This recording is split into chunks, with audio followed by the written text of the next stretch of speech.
Scott, thanks for your time this morning. So your reaction to this, Hunter Biden has been convicted. In your experience, is he going to serve time behind bars? And if so, how long do you think? Well, a charge of this nature is incredibly rare. Oftentimes there's prosecutions for illegally possessing firearms, but that's by people who've been convicted of felons, who have been convicted of domestic violence crimes. You rarely see an addict possessing a firearm as a charge. But when you do, it's even more rare that you're going to see jail time.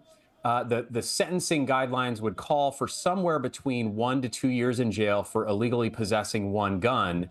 But under these circumstances, the limited nature of how long Hunter Biden had the gun, the fact that he is in recovery, he has been sober for quite a while, and this conduct is from 2018, I think it's very unlikely he will be sentenced to prison. Were you surprised at the conviction, or was the evidence against him just too strong? I mean, he seemed to incriminate himself in his own memoir. The evidence did seem overwhelming, and I'm not surprised at all. The defense mounted a very kind of technical challenge that could the government prove beyond a reasonable doubt that on the day Hunter Biden signed the form, he was addicted or using crack cocaine. But the government presented a wealth of evidence, including, as you said, his own words that around this time, he was in the throes of crack addiction. And the jury from that could infer, well, also on the day he filled out the form, he was guilty. So it's not surprising. I think if we had seen a not guilty verdict or a hung jury, it would have been the result of nullification, jurors not feeling comfortable with the prosecution. But at the end of the day, they followed the evidence and the facts and the law, and they reached their unanimous verdict of guilty. This is unprecedented territory here, because this is the first time that a president's offspring has been convicted of a crime. President Biden says he will not intervene in his son's punishment, whatever that may be, and there won't be a presidential pardon. But he could do that if he wanted to, couldn't he?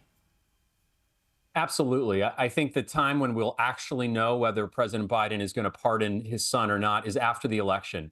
At that point, if he's lost the election, he has nothing to lose by pardoning him. If he's won the election, he can't run and serve another term after that. So there wouldn't be as much political fallout.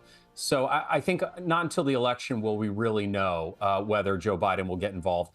And quite frankly, if it's not a jail sentence, he might say it's not worth pardoning him either. Hunter Biden is facing an even more serious tax evasion trial in California in September. What are you expecting there? That's going to be a more hard-fought trial where there are going to be evidence and arguments on both sides. It won't be as much of a one-sided affair as this one was. But if he's convicted in that tax case, which is much more serious, his conviction in the gun case will increase his sentence on the tax case. So that is the reason he wanted to fight this case and get out of the conviction, because it could reduce his potential exposure over there. But I expect that will be a more hard-hitting trial on the tax case. Does this conviction take legitimacy out of the claims surrounding the Trump guilty verdict that it was politically motivated, in your opinion? You know, I think so. Certainly the prosecution itself took the wind out of Trump's argument that the Biden Justice Department is pursuing its political enemies, because if that were true, you wouldn't expect Hunter Biden to get prosecuted. But now you've had Hunter Biden convicted, which means that the jury, even in Hunter Biden's own state, where the Bidens are very popular, has found him guilty. It's not a rigged process. So I think in that regard, yes, I think it makes President Trump's argument a little more difficult to follow, but certainly that's not going to stop him from making it forcefully. Scott Tenley, appreciate your time this morning. Thank you.